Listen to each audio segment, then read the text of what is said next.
several causes have concurred to produce it. First, a situation which fills him with anxiety. Perhaps he feels some self-reproach. Of this I know nothing, but as he is naturally very timid, he is dreadfully afraid of the Grand Duke of Berg, who, he complains, wishes to render him unpopular and to do him personal injury.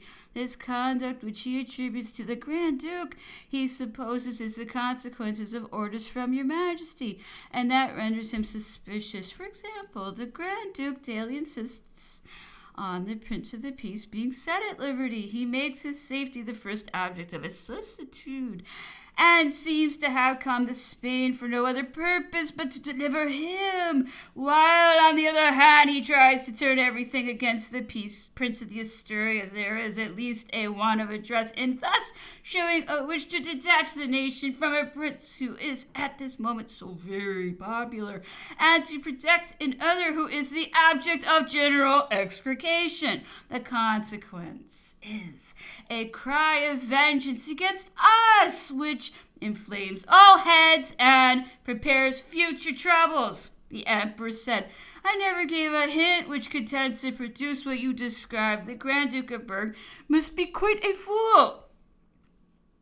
I do not believe him to be so much of a fool, said Savary, but he enters into many calculations, in doing which he often deceives himself, and I shall not be surprised if he have looked at the business as something which might be turned to his advantage. He appears to have taken it into his head that he will succeed the King of Spain. The Emperor laughed. He asked me what the ministers of Prince Ferdinand thought of affairs. The prince's ministers are of as much alarm as he is, and participate in the resolution which he has adopted of stopping at Vittoria, after having, however, advised him to return to Madrid.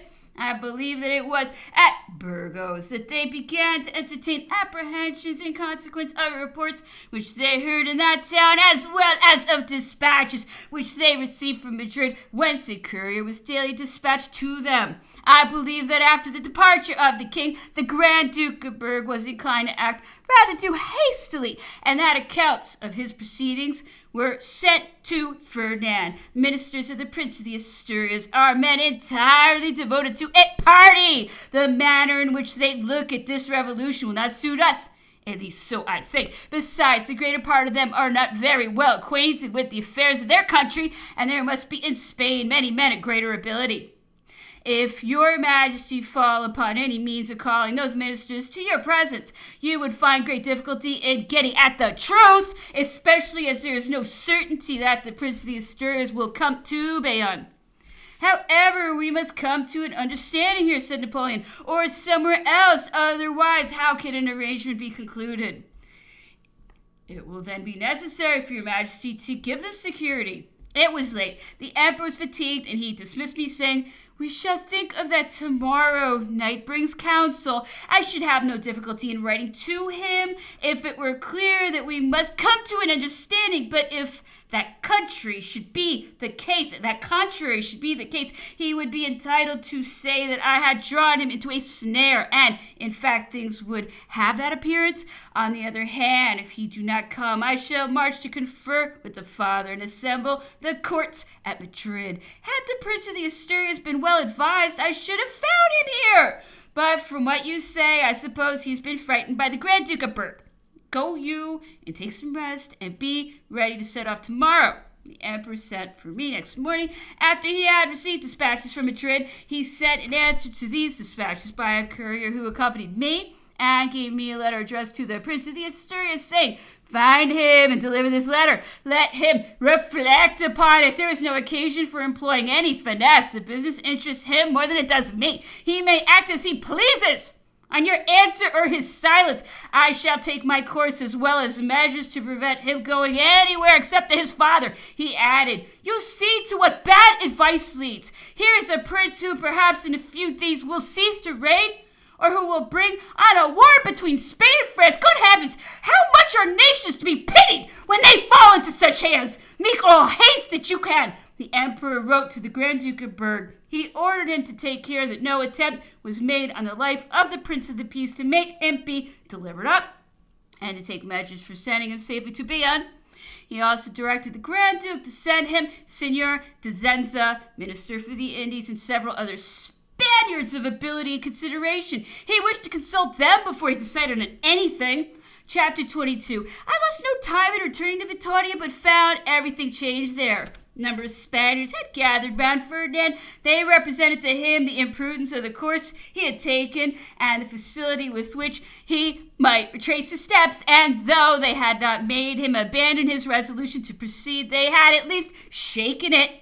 Urquijo, formerly a minister under Charles IV, was the most vehement in the prediction of danger on passing the frontier. He committed to writing on account of the discussion which he had with Ferdinand's counselors on this subject, and I insert it here because it proves that neither threats nor deceptions were employed to induce the prince to prosecute his journey, and that whatever was done was spontaneously resolved on by himself or his ministers. The following is a document: to Don Gregorio de la Cuesta, Captain General of Old Castile. My dear friend, yesterday at noon I received a letter dated the 11th, which you sent me by express. I immediately mounted my horse and arrived here at 3:30 in the afternoon. Our friend Mazanedo could not accompany me because he was confined to his bed by a severe fit of the gout, and fortunate this was for him, for besides the inutility of the journey, he would have had to witness very disagreeable scenes here. You stated to me in your letter that from what you had heard said by King Ferdinand and his suite with regard to me, you were certain I should be very well received, and that you did not doubt that through my persuasion and the information which must then have been received, so dangerous a journey would be given up, and that the king would go no farther. As to the first point, your prediction was perfectly right, and I could not myself anticipate anything else, since the king was no sooner seated on the throne than he spontaneously declared everything unjust and arbitrary, which I had suffered through the agency even of Ceballos, who was one of the ministers who signed the orders for all the vexations directed against me during 7 years. On my arrival, I presented myself to His Majesty, who had entered the town only half an hour before. He received me most graciously, bestowed on me marks of honorable distinction, and invited me to dine with him. Those who accompanied him behaved to me with great politeness, particularly the Duke of San Carlos and del Infantado. I had also the pleasure of meeting my friends Musquiz and Labrador. The second part of the business is most afflicting. I believe they are all blind and rushing on to inevitable ruin. I explained to them the manner in which the Moniteur, which it appears they had not rightly understood, related the tumult at Aranjuez, which caused the abdication of Charles IV. I remarked to them that the language of the French gazettes served to indicate the designs of the emperor. I reminded them of the proclamation addressed to the Spaniards in 1805, because since then I had never ceased to believe that Napoleon intended to extinguish the reigning dynasty of Spain in consequence of his considering its existence incompatible with the elevation of his own dynasty. I observed that this design had only been suspended to wait for a favorable opportunity which had just presented itself on the occurrence of the unfortunate affair between the father and the son at Escurial, that the plans of the emperor were evident from the manner in which he had filled Spain with troops and taken possession of the fortresses, the arsenals, and the capital, that in this very town of Vitoria, the king and all who accompanied him were in a kind of prison and watched by General Savary, and that the military dispositions which I had observed since my arrival, the posts occupied by the troops, and the situation of the barracks were all circumstances which confirmed my suspicions. After stating all this, I asked the king's ministers what was the object of their journey, how they could think of making a sovereign of so great a monarchy as that of Spain and the Indies submit to such public degradation in his dignity, why he was conducted towards a foreign land without any invitation, without any preparation, without the etiquette which ought to be observed in such cases, and without having been recognized king, as he was still called by the French. the Prince of the Asturias. I called to the recollection what had been done at the Isle of Pheasants in the Pyrenees, where so many precautions were taken for the interview appointed between the sovereign of Spain and France. I reminded them that the number of troops on each side of the Bidassoa was equal, and that everything was conducted with such scrupulous care that even the armor was regulated. You will hear with astonishment, my dear friend, that all the answer I received was that they intended to satisfy the ambition of the emperor by some cessions of territory and of some commercial advantages. I could not prevent myself from saying on hearing this, "You may then give them the whole of Spain." Some talked of eternal war between the two nations, of constructing 2 impregnable fortresses in each of the Pyrenees, of having always 150,000 men under arms and thousands under chimeras. I merely observed that on the side of the Western Pyrenees there was only one strong place, which was Pampeluna, and that according to the opinion of the most experienced generals, and among the rest of my friends, General Venusia, as I myself had heard him say, it was capable of making very little resistance, that we had not the 150,000 men, that a great part of the army had been sent to the north under the pretext of the Treaty of Alliance, that armies were not raised nor fortresses built in a day, that the idea of perpetual war is insanity, for nations had their natural relations and ours were very intimate, very important with France, that it was absurd to confound the relations of countries with the men temporarily placed at the head of states, and finally that the object now in view was to remove the Bourbon dynasty from Spain in imitation of the example set by Louis XIV, and to establish the present French dynasty, and that they were themselves inviting the emperor to set about the work. The Duke del Infantado, on whom I believe my words made the most impression, who seemed to feel the force of my observation, said, "Can it be possible that a hero such as Napoleon would disgrace himself by such an act as you suppose, when the king, with perfect good faith, places himself in his hands?" I replied, "Read Plutarch, and you will find that all the much boasted heroes of Greece and Rome raised themselves to the height of their glory and renown upon thousands of dead bodies. But all that is forgotten, and history is read without attention, and the results only are looked at with respect and astonishment." I told him that he ought to recollect the crowns which Charles V had seized, the cruelties which he had committed on sovereigns who had become his prisoners either by war or perfidy, and that notwithstanding all those atrocious acts, he was still reckoned among the number of heroes, that he ought also to remember that we had acted in the same way towards the emperors and kings of America, and that if we chose to defend those transactions under the pretext of religion, and the like might now with equal justice be defended on the score of policy, that this defense might be made for the origin of all dynasties in the universe. That in the early history of Spain there were examples of the assassination of kings by usurpers who had afterwards seated themselves on the throne, and that even at more advanced periods we had the example of that committed by the bastard Enrique II, and the exclusion of the family of Henry IV, that the Austrian and Bourbon dynasties had been established after incest and crimes, and that consequently they ought to have no consequence in heroes, nor permit Ferdinand to advance a single step near to France. But what apparent motive said the Duke could justify the conduct which you assigned to the emperor? I again replied that the language of the Moniteur convinced me that he would not recognize Ferdinand, that the Moniteur stated the abdication of the father to have taken place in the midst of a popular and military tumult, and that Charles IV would himself acknowledge such to be the fact, if called upon to do so, that without noticing what had happened to Juan I, King of Castile, there had been 2 abdications during the Austrian and Bourbon dynasties, one by Charles I of Spain, or Charles V of Germany, and the other by Philip V.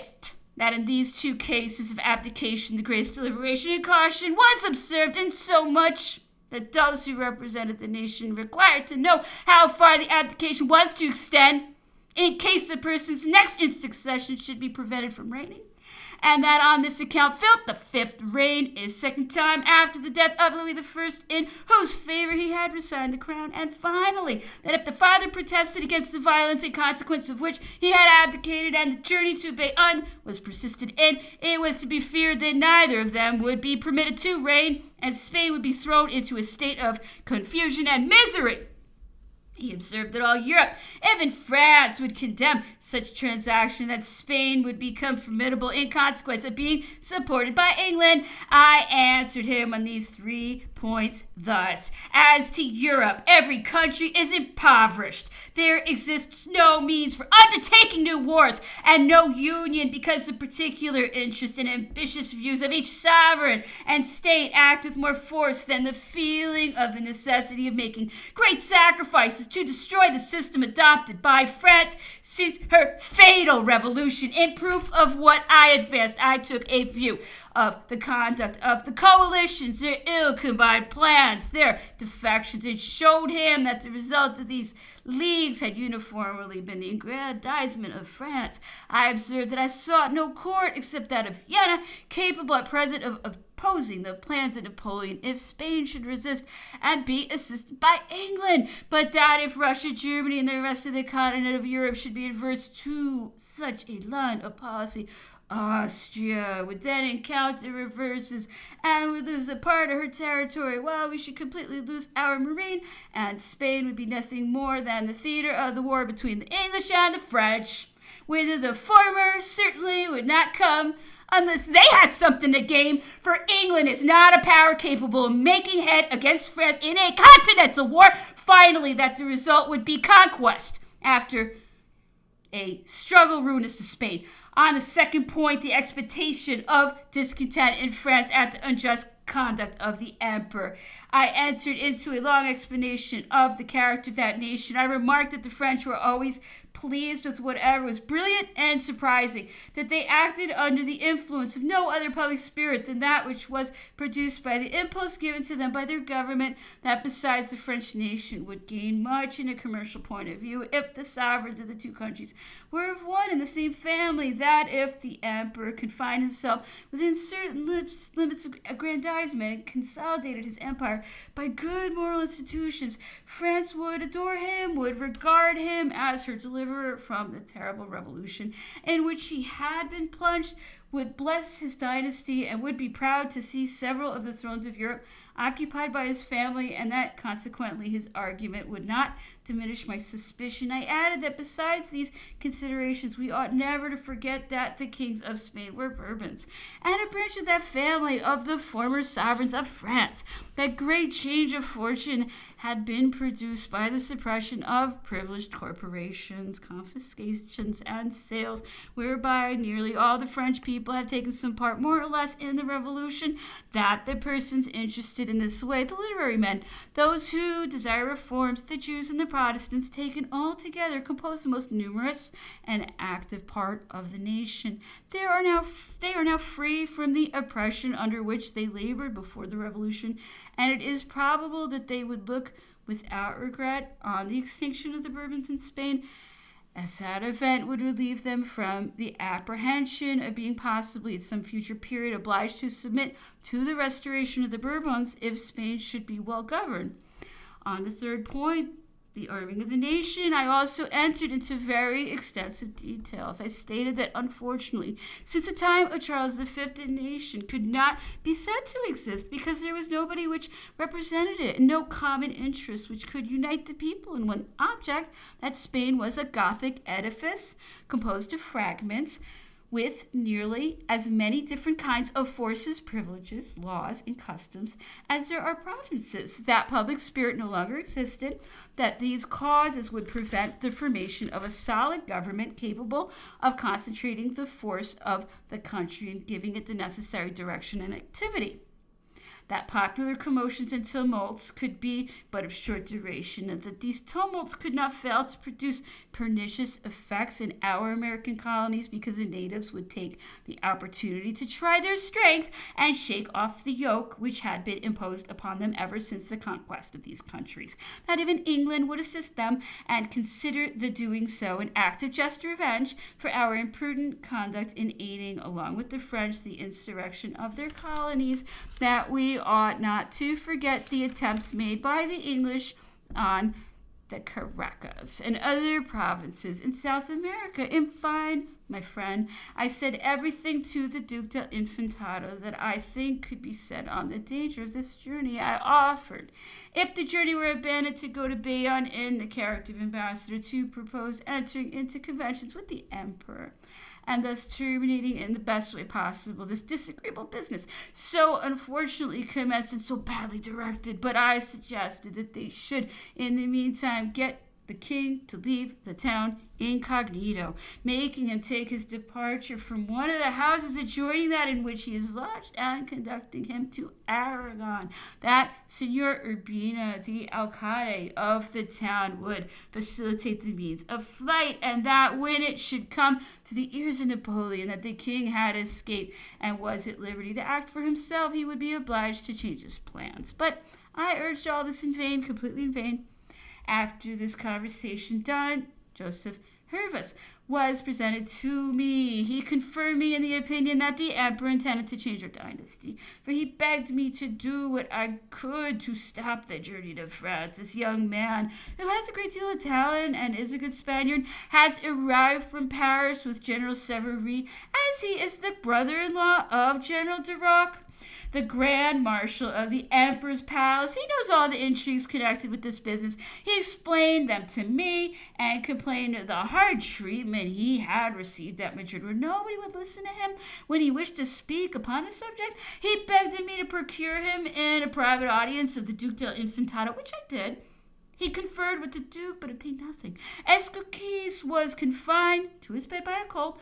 There was such a number of people about him that I had no opportunity of conversing with him. I am ignorant of his views and of the degree of influence which he exercises in affairs. Labrador and Musquiz are offended at being neglected and never consulted in any case, owing to the rivalship of Sevillos. I perceive with profound affliction that all are acting blindly and hurrying to the precipice. After dinner, when the king had retired, an aide-de-camp arrived with dispatches from the emperor.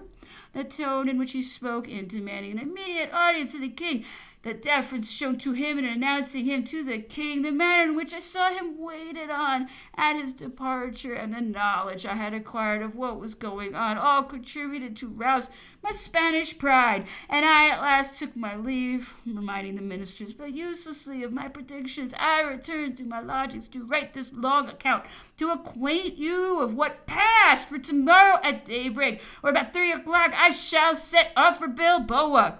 Don Miguel de Alava, a naval officer and nephew of the admiral, the same name, had come to pay me a visit. I found him in my lodgings when I arrived home.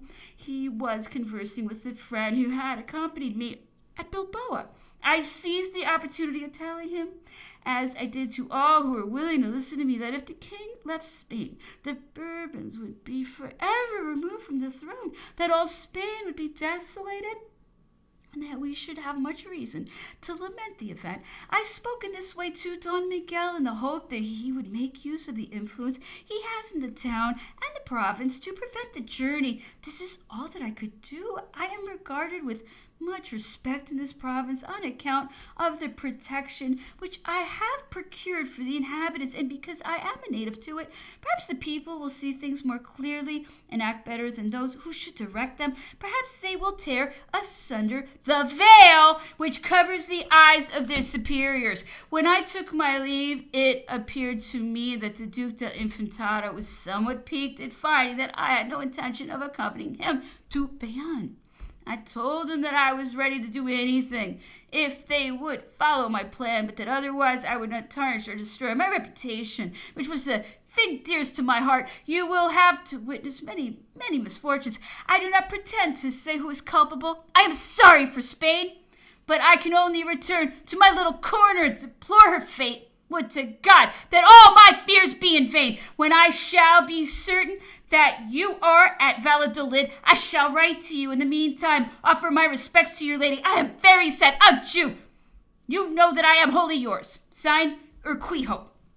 The aide-de-camp who behaved so bluntly and who consequently was not trying to seduce anybody was myself. I knew nothing of the resolution adopted by the council. Everything tended to make me believe that it was the contrary of what it proved to be. Ferdinand's ministers had adopted no part of Urquijo's advice, except just as much as served to compromise them. Instead of adopting a bold and energetic resolution, they did not know what to do. They wished to run the chances of a journey, and yet they tried to stir up a kind of insurrection. The party was filled with people from the country, all armed, and who certainly had not come there without being invited, nor without being told against whom it was wished to employ them.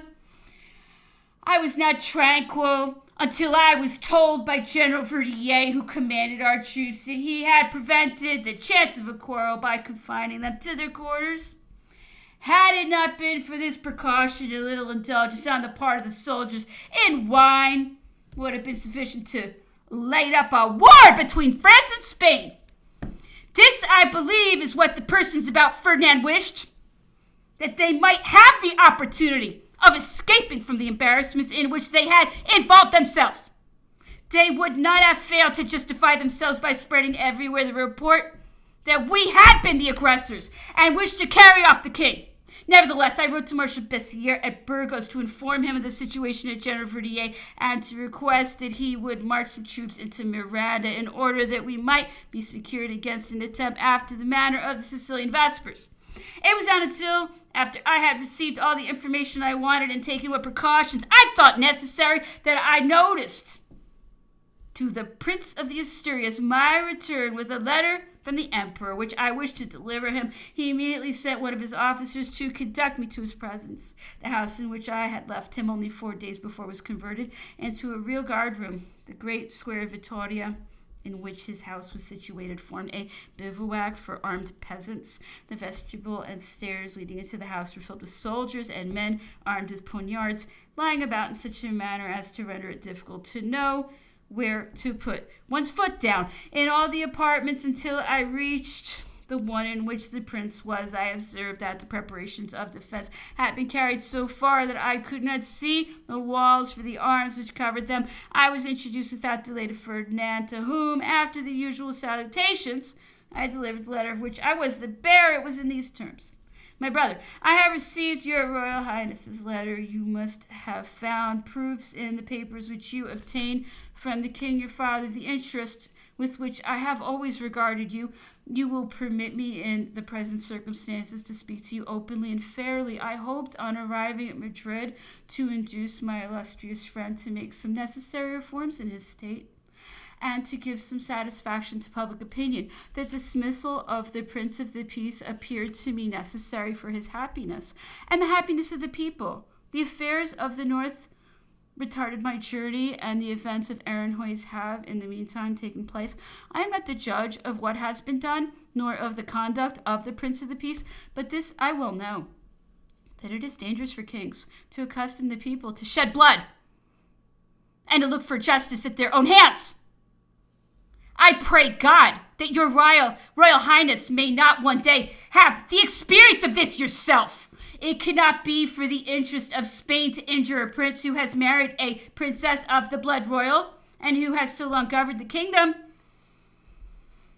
He has no longer any friends. Your Royal Highness will have none also. If you are unfortunate, the people are always inclined to avenge themselves for the homage they paid us. Besides, how can the Prince of the Peace be tried without trying at the same time the Queen and the King, your father? Such a trial would serve to feed the malignant passion of the factions. The result would be fatal to your crown. Your Royal Highness has no other rights than those which you derive from your mother. If this trial should dishonor her, your royal highness will thereby destroy your rights. Shut your ears, then, against weak and perfidious counsels. You have no right to try the Prince of the Peace. His crimes, if he is to be reproached with them, are merged in the rights of the crown. I have frequently manifested my wish to see the Prince of the Peace removed from public office. My friendship for King Charles often induced me to be silent and to turn aside my eyes from the weakness of his attachment. Miserable beings that we are, weakness and error are our lot. But everything must be conciliated by the exile of the Prince of the Peace from Spain. I shall grant him a refuge in France. As to the abdication of Charles IV, it took place at a moment when our troops were spread over Spain, and in the eyes of Europe and posterity, I shall appear to have sent my armies in the country only to precipitate my ally and friend from the throne. As a neighboring sovereign, it is allowable in me to wish to know the nature of this abdication before I recognize it. I declare to your highness, to the people of Spain, and to the whole world, that if the abdication of King Charles was a proceeding of his own accord, if he was not driven to it by the insurrection and tumult at Aranjuez, I shall make no difficulty in admitting it, and I shall recognize your royal highness as King of Spain. I desire then to confer on this subject. The circumspection which I have observed for a month past in these affairs ought to be sufficient pledge for the support you will receive from me, if, in your turn, factions of any description should disturb you on your throne. When King Charles communicated to me the events which occurred in October last, I was grievously affected, and conceived I had contributed to it by the hints I gave for the good issue of the affair of the Escurial. Your Royal Highness was then much in fault. I want no other proof than the letter you wrote me, and which it has been my constant wish to forget. Becoming in your turn a king, you will learn how sacred are the rights of the throne. Every application made to a foreign sovereign by a hereditary prince is criminal. Your Royal Highness ought to be on your guard against irregularities and popular commotions. Some of our straggling soldiers may be assassinated, but the ruin of Spain will be the consequence. I learned with regret that letters from the Captain General of Catalonia have been circulated at Madrid, and that everything has been done to inflame the passions. Your Royal Highness knows my whole mind. I find that I am floating between different ideas which need to be fixed. You may be certain that in all cases I shall be to you as I have been to your king, the king your father. Rely upon my desire to conciliate all differences and find opportunities for giving you proofs of my affection and perfect esteem. Napoleon, Bayonne, April 16th, 1808. We spoke little. I had nothing to add to what I had the honor of previously stating to him. Besides, the letter was so decisive that it left nothing to be misunderstood. The emperor had explained himself without any circumlocution. Ferdinand's counselors who were present and who were still the same persons did not appear satisfied with the manner in which the emperor expressed himself, because he used the title of Royal Highness. I felt myself obliged to observe that the emperor could not with propriety make use of any other address, because on his part the recognition was yet a thing to be done, that there were questions still more important than that to be settled between them, and these once adjusted, the rest would follow naturally.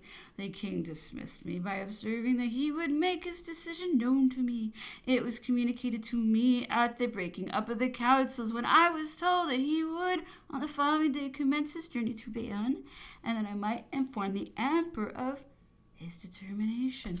Chapter 23. The king was ready to seat himself in his carriage when a tumult broke out among that crowd of country people who had been imprudently brought into the town. In a moment the square and the streets were filled with armed men. Fortunately, our troops were shut up in their barracks, otherwise some insult would no doubt have been offered to the soldiery, and as there was a reciprocal feeling of irritation, fatal consequences would have ensued. Notwithstanding the crowd which choked up the avenues leading to the king's quarters, the carriages were drawn up at the hour which he himself had appointed for his departure. The king's own carriage was already at the foot of the staircase when suddenly a burst of dissatisfaction was manifested among the populace. I was in the crowd, dressed in plain clothes without any portion of my uniform, so that, without being recognized, I had an opportunity of witnessing what I am about to relate. While I was observing what passed, my carriage was waiting at my own abode in readiness to follow the king's convoy. I was convinced that all would proceed quietly when a fierce-looking man, armed, dressed in a way corresponding with his appearance, approached the king's carriage and with one hand seizing the traces and of the 8 mules which were harnessed to it, with the other in which he held a hedge bill like a sickle cut with one stroke the traces of all the mules who were attached to the same fastening point. The mules were driven away, the mob shouted bravo, and the tumult increased. The other carriages were drawn away, and the king's departure experienced open opposition. I was still in the square when the king himself appeared at the window, smiling to the multitude, who greeted him with reiterated cries of "Viva Fernando!" At this moment it struck me that the scene I witnessed was merely a preconcerted trick. In fact, there could be no doubt of this. There were Vittoria company of bodyguards and a battalion of Spanish guards. Both were under arms in front of the king's quarters, and the least they could do was prevent the king's carriage from being attacked.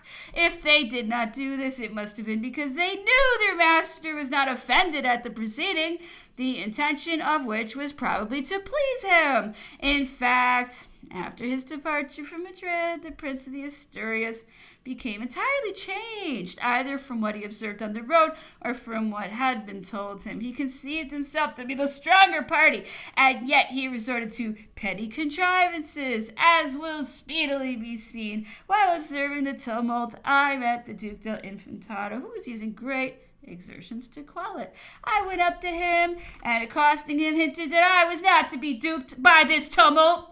I replied in a tone of sincerity, "General, in the name of heaven, get out of the way. Do not let your troops show themselves, or all is lost, and I will not answer for the consequences. I will do my best to quell the riot and to bring back the mules." He kept his word, for in less than half an hour, without my having occasion to see him again, the king set out.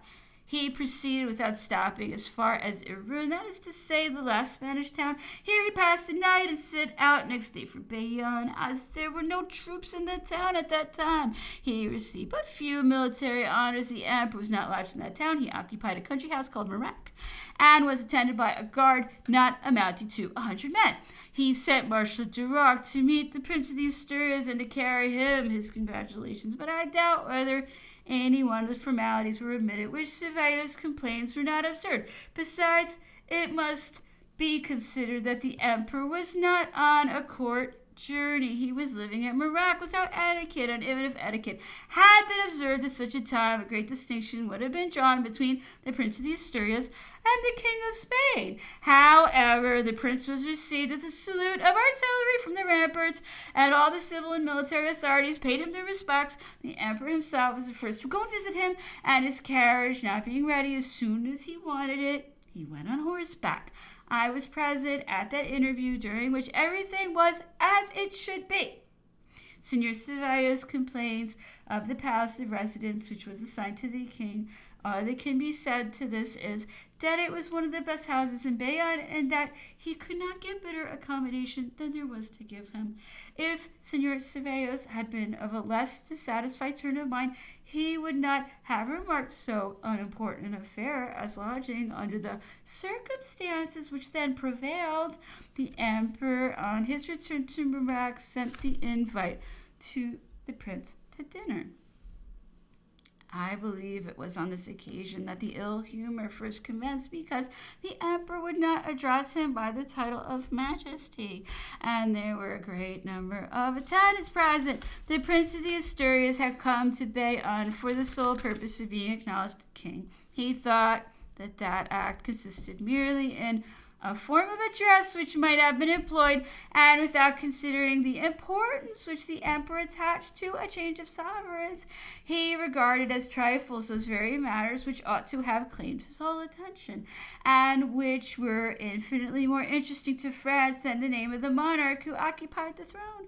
Unfortunately, the prince had been brought up in an utter ignorance of business, which rendered him very unfit for the part which his birth assigned to him. The emperor told us in the evening that he was very sorry to find him so deficient, and that he very much regretted his father.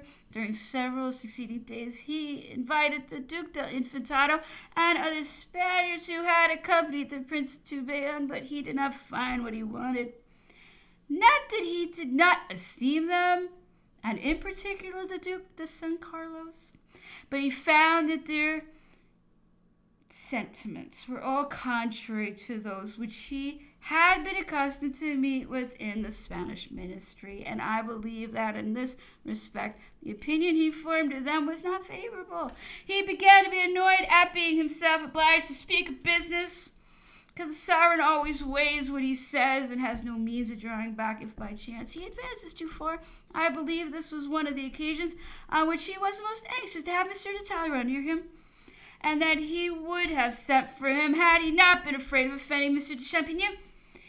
Cases of this kind often happened to the emperor. He sometimes offended by mere trifles men who were of an irritable disposition, and at other times he sacrificed his own interests through the fear of offending the self-love of a good servant.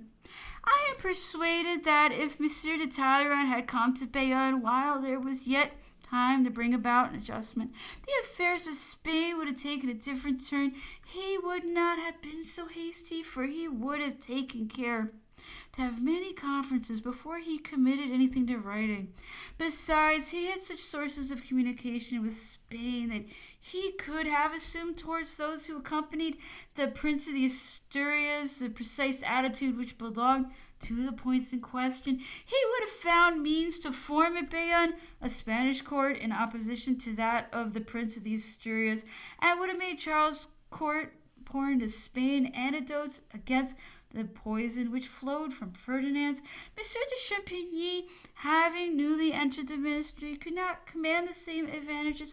The consequence was that little was to be done besides eating and drinking, and the time which could not be turned to profit hung heavy on our hands. The days which business would have rendered short seemed never to end. It was not the fault of malevolence that they were not entirely spent in vain. In a state of things, the whole weight of the business was thrown on the emperor. He was obliged to discuss the details of questions which, under other circumstances, would have been presented to him in a complete form, and as he had 1,000 other things to attend to, it was not surprising that he should sometimes be out of humor and appear repulsive to those who were not accustomed to his manner of transacting business.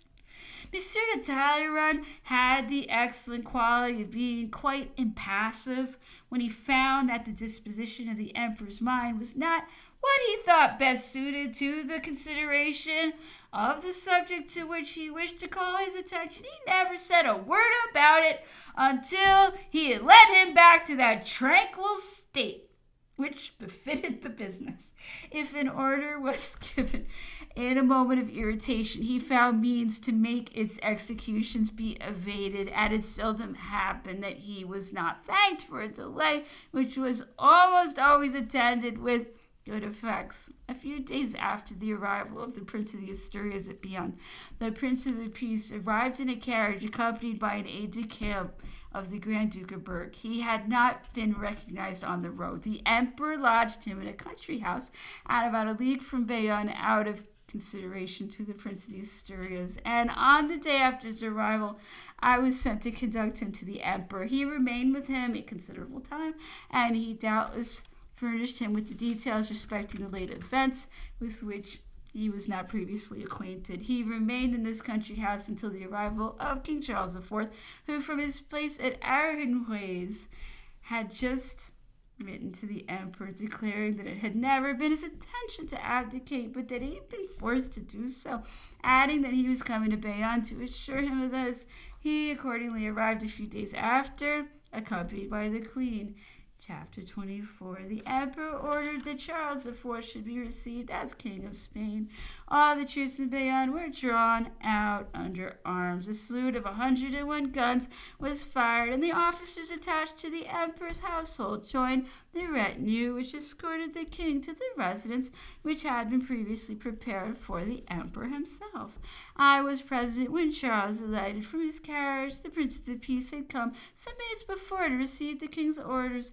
The courtyard of the house was so small that none but the king's carriage could enter it. The venerable monarch, on alighting, spoke to everybody, even to those he did not know, and on seeing his two sons at the foot of the staircase where they were waiting for him, he pretended not to observe them. He, however, said, as he advanced to the Infante Don Carlos, "Good morning, Carlos," and the queen embraced him. He said nothing to the Prince of the Asturias. When Ferdinand advanced to embrace him, the king stopped with an expression of indignation and then passed on to his apartment. The queen, who followed him, showed less severity and embraced the prince. The king and queen both evinced great satisfaction at meeting the Prince of the Peace, with whom they withdrew, and the two infantes proceeded to their respective abodes.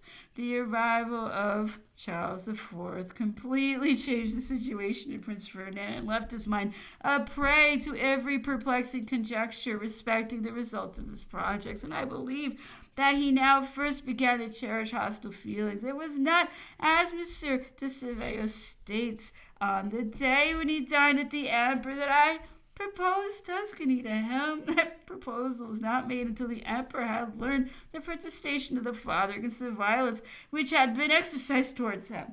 The Prince of the Asturias, who was ignorant of that circumstance, declined the offer, and it was not again repeated. Charles IV came to dine at the emperor on the very day of his arrival. He had some difficulty in ascending the steps leading to the salon, and he said to the emperor, who offered his arm, "It is because I am so frail that they want to drive me away." The emperor replied, we'll see to that. Let me support you. I have strength enough for both." On hearing this, the king stopped and said, looking at the emperor, "I believe and hope so." He then again took the emperor's arm and ascended to the apartment. I know not what was said or done during the interviews which preceded and followed the dinner, but no doubt business came under discussion. For the Prince of the Peace, who dined that day with us at the table of the Grand Marechal, was summoned to the emperor before dinner ended. While affairs were going on thus at Bayonne, a reaction had taken place in Madrid. Immediately after the declaration of Charles IV, the Grand Duke of Berg dissolved the governing junta, which was under the presidency of the Infante Don Antonio, whom Prince Ferdinand had invested with the power at the moment of his departure. The Grand Duke of Berg, in consequence of the hints of the emperor, had been appointed by Charles IV Lieutenant General of the kingdom, and he had in consequence taken full authority into his own hands. Accordingly, he received an open packet sent from Bayonne by the Prince of the Asturias to his uncle, the Infante Don Antonio, the president of the governing junta. He forwarded them immediately to the emperor, and the bad spirit of the orders contained in these packets suggested the idea of stopping them on their departure from Bayonne, because it was presumed they may contain communications for Vitoria, Burgos, and other places where we had troops. Prince Ferdinand, seeing the father, mother, and the Prince of the Peace daily in conference with the emperor, had no longer any doubt of the danger which threatened his cause, and consequently had recourse to desperate measures. The couriers he sent to Spain and those coming to him were arrested at the distance of a few leagues from Bayonne. They were confined in a house where they were in other respects well treated, but their dispatches were taken from them and carried to the emperor. The examination of the first dispatches, which were thus seized, gave reason to regret that this measure had not been sooner resorted to, for it became evident that the Prince of the Asturias had been transmitting orders, the fatal effects of which could not fail to be soon felt in Spain. I saw a letter written to his uncle in which, speaking of his own situation and of a Spaniard then at Madrid, he says, "Put no trust in blank. He is a traitor, devoted to those rascals the French, and he will spoil everything." He afterwards says, "Bonaparte entered the town today. Only about a score of ragamuffins ran before his horse crying, 'Vive l'Empereur!' and even then they were paid by the police." Such was the letter of a prince who was soliciting the emperor's support to enable him to ascend a throne from which he had just driven his own father. Could any reasonable man, on seeing such a letter, advise the emperor to place confidence in the alliance of such a prince? Much blame attaches somewhere for neglecting the publication of all the details of this business. The emperor spoke of these minor acts of treachery to the Prince of the Peace, who was neither sorry nor surprised at their discovery. He discussed with that prince the question between the father and the son. What the emperor learned from the Prince of the Peace and the other Spaniards whom the Grand Duke of Berg had sent to him, as well as what he heard of the sentiments of the Prince of the Asturias, and those who surrounded him soon induced him to adopt the resolution of endeavoring to replace the father on the throne. This course, however, was not free from objection, for as Charles IV was much advanced in years, the same kind of embarrassment could not fail soon to recur, and it was to be expected that the mind of the son would then be still more unfavorably disposed towards us. On the other hand, how could he be excluded from the succession? That could not be done except by regular decree of condemnation passed on declared grounds and adopted with the concurrence and consent of the nation. Besides, the sentiments of the Infante Don Carlos were not much more reconcilable to the policy of the two countries than those of his brother, and the conduct of the Prince of the Asturias had so inflamed the public mind that it would have been impossible to assemble the courts without throwing all Spain into confusion. But an event now occurred which put all thought of any arrangement of this kind aside. The emperor was taking a morning ride, and I was with him, when we met an officer sent express from Madrid by the Grand Duke of Berg. He proved to be Monsieur Denucourt, captain of the Hunts, and one of the emperor's early officers who, not long before, had been dispatched to Madrid. The dispatches of which this officer was the bearer contained an account of the massacre of the soldiers in the hospitals, the stragglers, and all Frenchmen whom the poniards of a furious populace had been able to reach on the 2nd of May. The conspirators had carefully planned their enterprise. The royal arsenal was thrown open to them.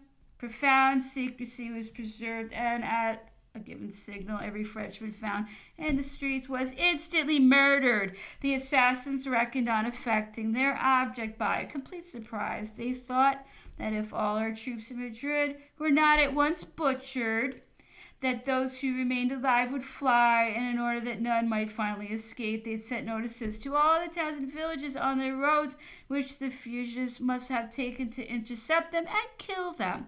Fortunately, they were too late in beginning the work. The troops were soon under arms, and at the first moment, every individual officer acted in the way which appeared to him most advantageous under circumstances of so urgent and extraordinary a nature. The battalions quartered near the arsenal marched out immediately without waiting for orders, and took a signal vengeance on all whom they found with arms in their hands. These battalions also proceeded to the great hospital where the ruffians had assassinated the sick soldiers in their beds. The spectacle of barbarity which the hospital presented roused the fury of the troops, and there was a moment of reprisal on their part in which many lives were sacrificed. Such a scene could not fail to be accompanied with much disorder. However, when the fire from the windows was silenced and it became possible to pass through the streets without being shot, order was restored among the troops, and their vengeance was moderated. Tranquility was thus at last reestablished. We lost a number of officers and soldiers who had been rambling through the streets and who were the victims of confidence in their security. Many others were killed by shots from the houses. The emperor could not restrain his passion on reading these details. Instead of returning home, he went straight to Charles IV. I accompanied him. On entering, he said to the king, "See what I have received from Madrid. I cannot understand this." The king read the Grand Duke of Berg's dispatch, and no sooner finished it than, with a firm voice, he said to the Prince of the Peace, "Emmanuel, send for Carlos and Ferdinand." They were in no haste to obey the call, and in the meantime Charles IV observed to the emperor, "I am much deceived that these youths have not had something to do with this business. I am very vexed, but not surprised by it. The Infantes arrived at last, both of them, I believe, though of that I am not quite certain, as I have some recollection of Don Carlos being slightly indisposed at this time. However, the Prince of the Asturias came and entered his father's apartment, where were also the emperor and the queen, his mother, We did not lose a word of what was said to him on this occasion. The Prince of the Peace listened along with us. Charles IV, in a severe tone, asked, "Have you any news from Madrid?" We did not hear the prince's answer, but the king sharply replied, "Well, I can give you some." He then related what had taken place, saying, "Do you think to persuade me that you have had nothing to do with this pillage?" Such was the word he used. "You, or the wretches who govern you, was it for the purpose of making my subjects be massacred, that you were in such haste to hurl me from the throne? Tell me, do you expect to reign long by such means?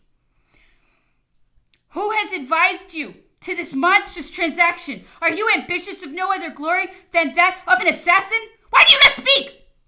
The prince made no answer. At least we could scarcely hear the sound of his voice, but we distinctly heard the queen say, "Well, I have so often told you that you would bring ruin on yourself. See what you have brought yourself to, and us also. Would you not have had us massacred too, had we stayed in Madrid?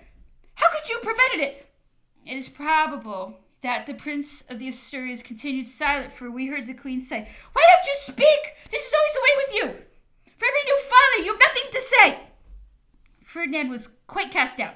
The emperor's presence seemed to embarrass him terribly, and yet we heard the emperor speak in a mild tone. He said, "Prince, hitherto I had formed no resolution respecting the events which have brought you hither, but the bloodshed at Madrid has made me come to a determination. This massacre must be the work of a party which you cannot disavow, and I will never recognize as King of Spain one who has broken the alliance which so long united that country to France by causing the assassination of French soldiers at the very time, too, when he was soliciting me to sanction the impious act by which he wished to send the throne. You see the result of the bad counsels by which you have been misled.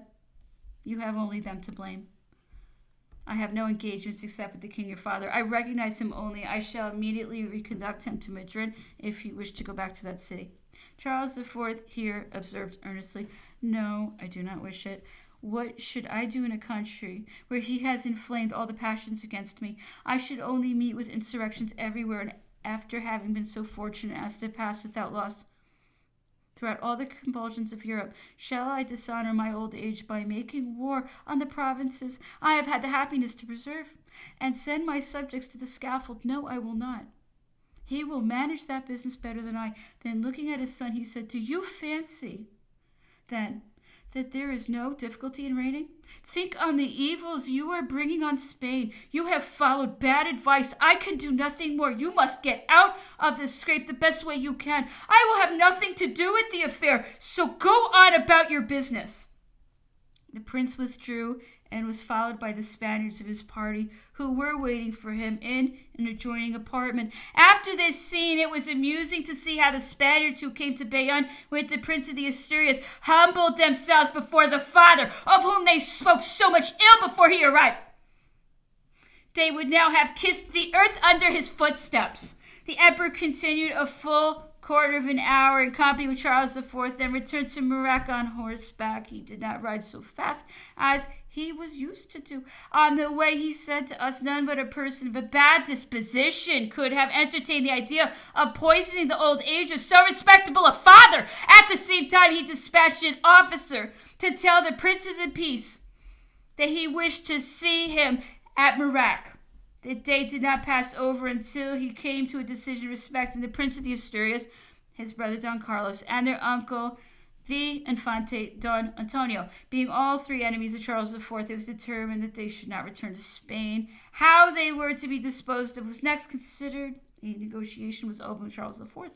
He did not wish to return to Spain. Such, at least, was his public declaration. Besides, he would not have gone back without the Prince of the Peace, to whose services he had been accustomed during a long series of years. And as the prince had many offenses to revenge and resentments to dread, sanguinary scenes would have inevitably returned.